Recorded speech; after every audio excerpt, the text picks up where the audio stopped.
Okay, here are two Ruud Achiever central air conditioning units at a commercial place in Cedar Rapids, Iowa.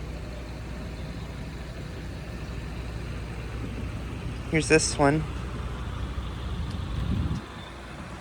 And these appear to have ECM motors. So that's really cool.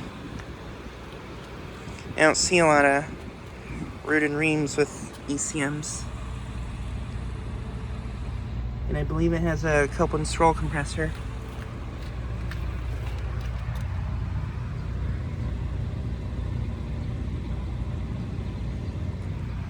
It is a 3-ton from 2019, I think.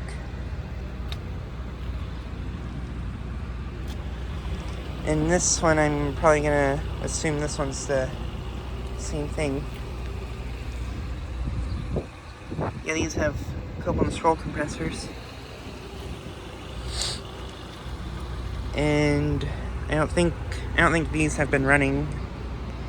It is about in the mid to upper 70s right now, but yeah.